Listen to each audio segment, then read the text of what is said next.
thanks for coming. I really do appreciate it. A weekday like this. I want to thank the students too.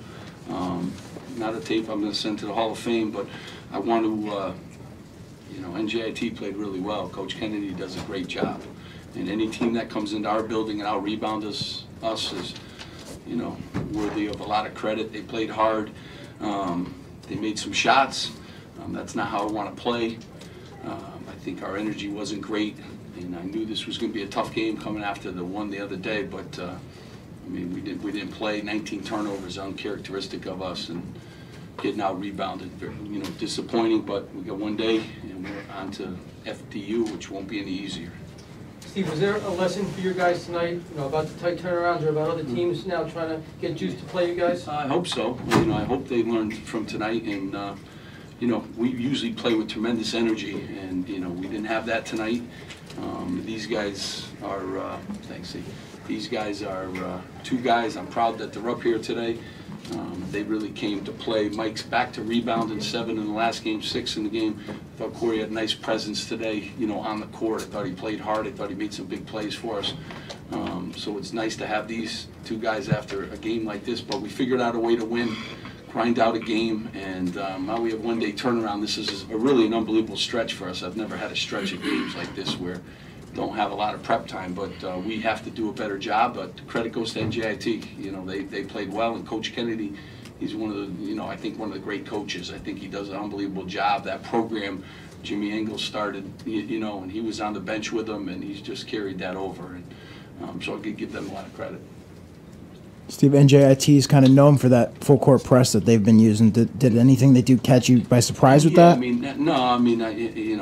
I don't think that was it. I think some of our turnovers were, based on, us more than that. But again, they played hard, and they got us to cough it up a few times, and but nothing that they did, surprised me. Just we weren't as locked in as we needed to be. Coach, what do you make of the overall offensive performance? You guys were 58% from the field, but you did have those 19 turnovers. Yeah, I like that number. I think we took some good shots, and I think we got to the rim. And we've been shooting foul shots well. So today we didn't shoot foul shots well, and we made. So one of these days we're going to be 2 for 2 in those two areas. When we do, watch out to beat somebody. Mike, 3 games in 5 days. Did you sense there was a little fatigue among the team, and especially playing that full court press? Like Coach said, all credit goes to NJIT. I feel like they're going to be one of those teams to sneak a big time win.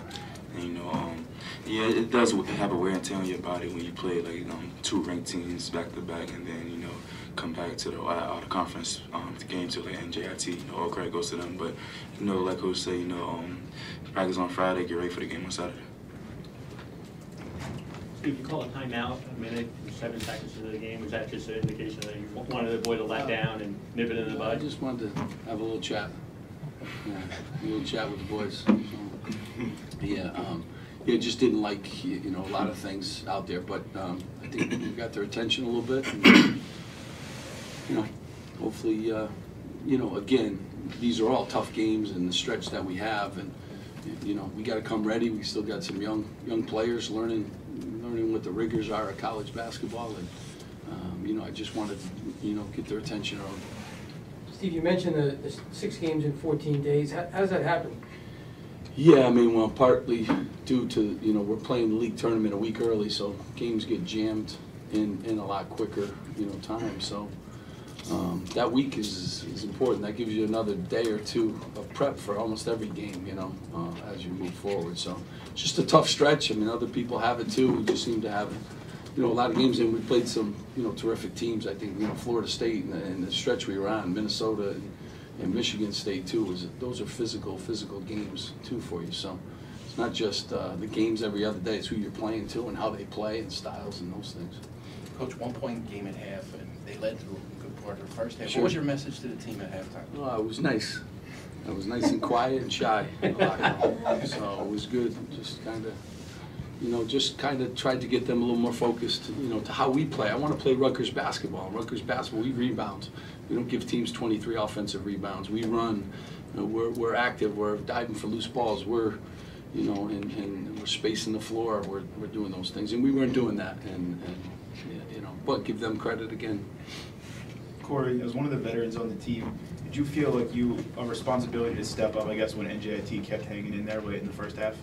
I mean, yeah. I'm just always going to be aggressive and try to make plays for my team, whether it's scoring the ball, getting somebody open, or on the defensive end too. So, I was just trying to be aggressive from the start and, just will my team to a win. Get everybody energized and just try to do what I do.